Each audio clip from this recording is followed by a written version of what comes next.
Hello guys, welcome to another of my videos. My name is Maya Marcus and today I have some stories for you.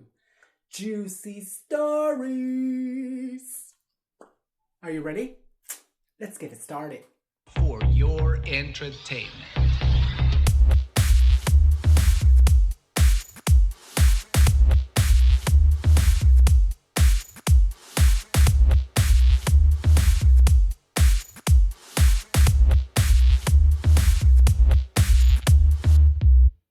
Okay, so today I'm going to talk about my scars and the stories behind the scars. You may not be able to see some of the scars because I couldn't find them, but I'll show you sort of where they are.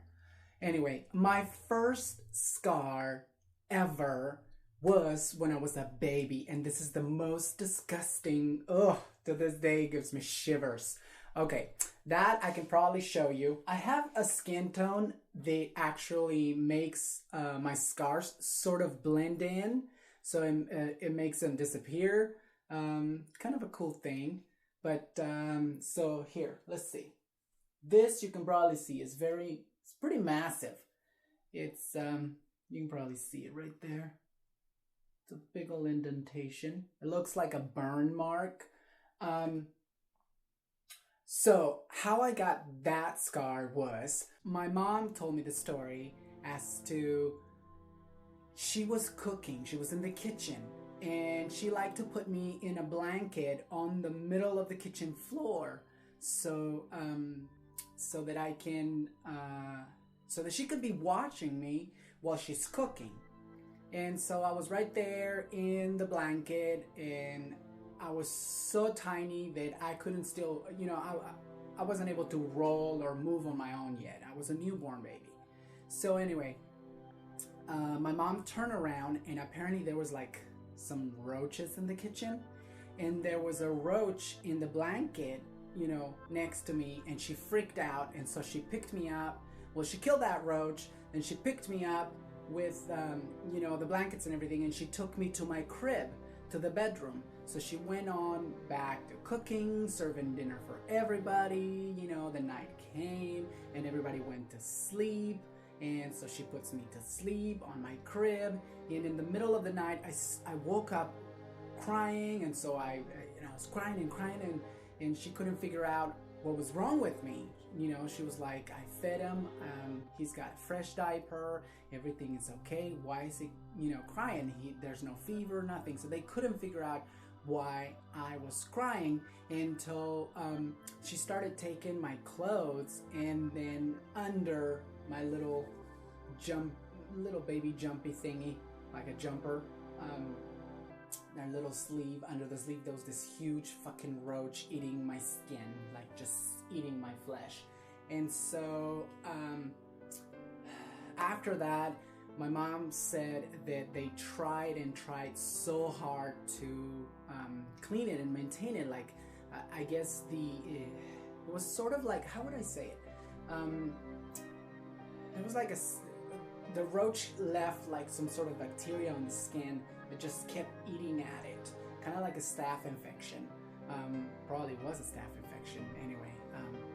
And so that happened, and I don't have the time per se of how long or how many months or years it took them to just like treat it until eventually they had to just scrape a chunk of skin off because it just wouldn't heal, and it was getting, like turning black around it. Like, it was very gross. Anyway, I don't remember because I was, a newborn, and, I was such a baby, and so I don't remember. But they say it was very painful. I used to cry and cry and cry all the time. So that's how I got my first scar. It's gross. I'm sorry if you're squimage. Anyway, it is disgusting. And since then, the bug that I hate the most in this earth is freaking roaches. I can't stand them. No. Anyway, roaches are gross. My second scar is somewhere in my skull, and I'm gonna say it moved already because I was also very young, So, you grow and then the scars start to move. It used to be when it happened, it was on the top of my skull, and I think it has moved somewhere over here. I'm only able to find it or to see it when I sort of cut my hair very short or when I shave my hair. So I was searching and searching because I just got out of the shower, and I was searching for the scars to be able to show you, and I couldn't find it. Anyway, somewhere over here on the crown of my head has moved. But anyway, I was young. I was like 3 years old, maybe 2.5, something like that. And we lived in this house, same house where the roach happens. We lived in, it was like a 3-story house, but the 3rd floor was actually an open terrace. So it was actually like our playground because the house, it was downtown and we didn't have backyards or front yards. So it was up in the terrace, kind of like New York style or whatever. So anyway, in that house, my mom turned the 1st floor of the house into a clothing store. So she will sell all kinds of different, clothing materials and then stuff, for the house and whatever. Anyway, so she had like all this, how would you say, like this counter space in the front with like glass showcasing things so that she could, showcase all her materials. And my dad loved to put me up there in the countertop. And my dad had installed, for my mom, as decorations for the store, this plant holders. And there was like 2 or 3 pots. It's like a small, a medium, and a large, or I think it was only 2. Either way, it was a small and a large. Inside this knitted pot holders, they were very beautiful, like, sort of like a cream tone. Anyway, that's what I remember. I remember it sort of like very clear, like I was there. Anyway, so my dad will put me up there and I will play, or he taught me to play Superman. So I will be like Superman and flying off and then coming back onto the counter. So I will hold myself from the pot and then I will jump and then come back.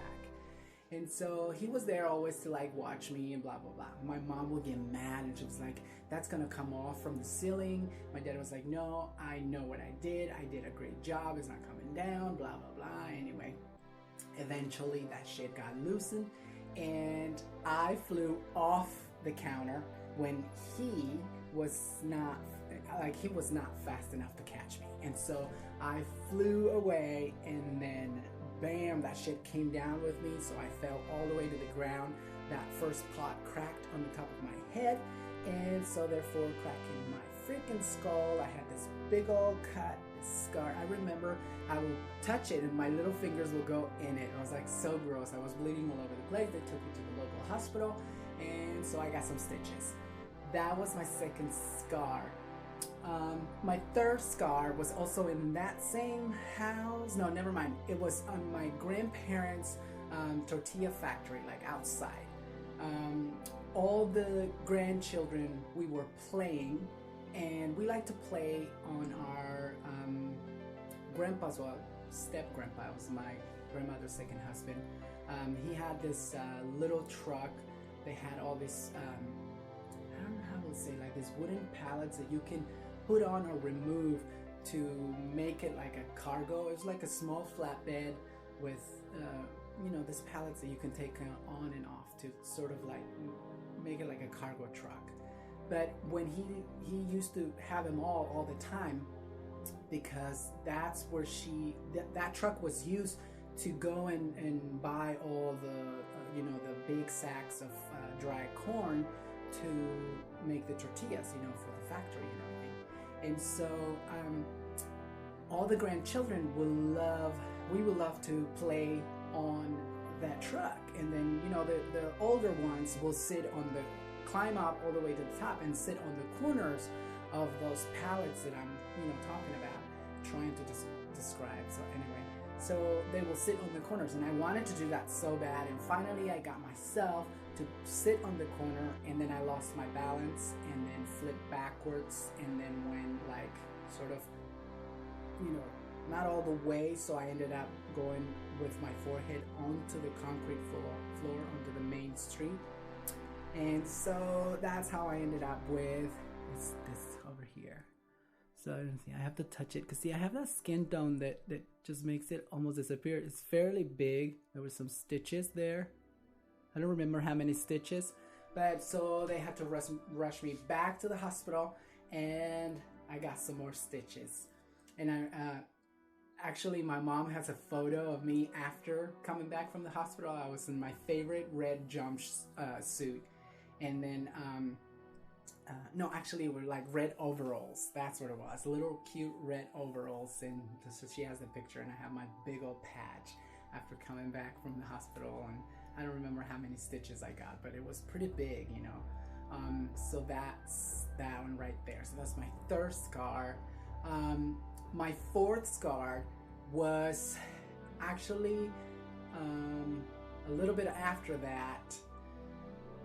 I was outside in the same house, same 3-story house. I was outside playing in the middle of the street. My parents have just got me this little soft, the size of a soccer ball, but you know, the little soft balls that you can find at the stores. There's like some ball pits. They're soft, squishy, but they're hard enough to bounce them around and everything. And I remember it was a yellow ball, and it was like so. I was so excited. I was so excited.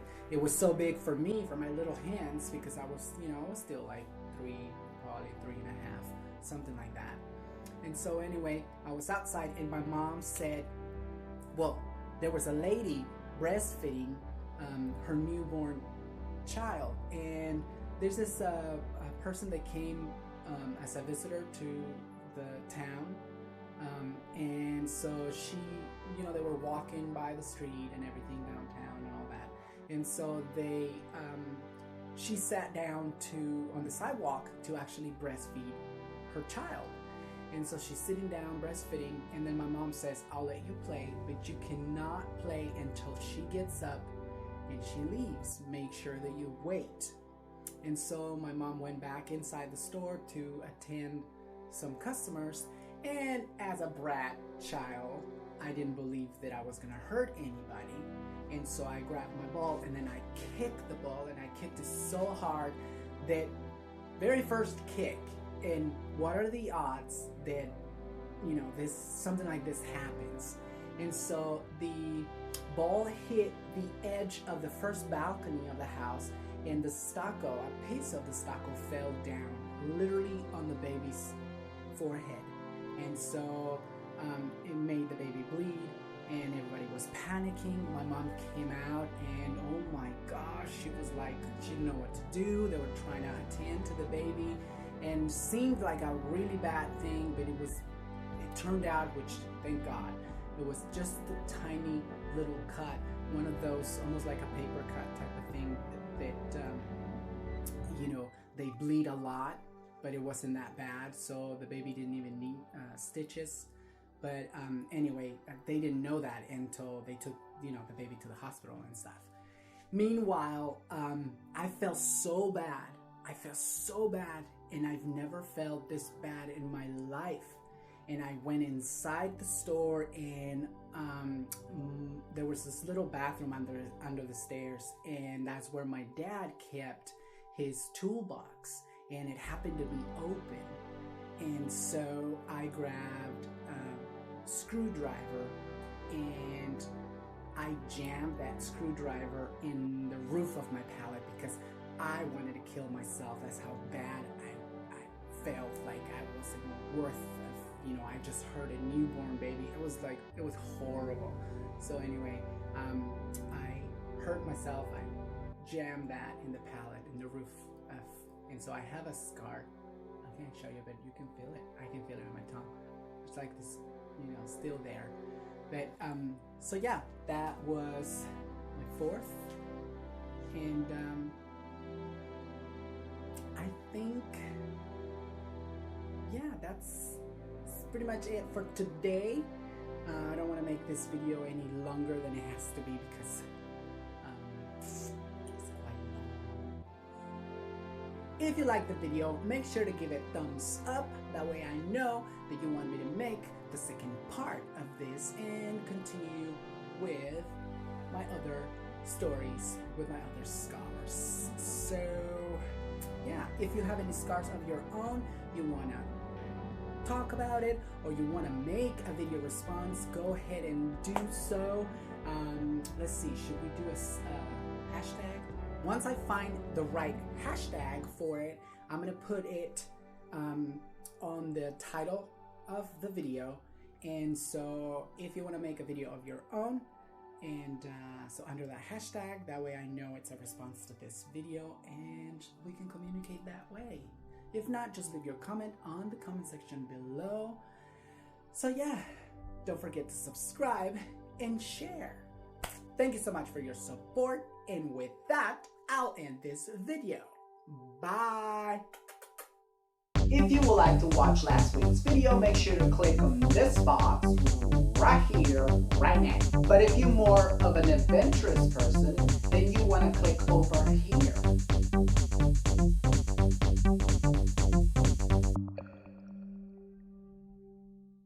I love you.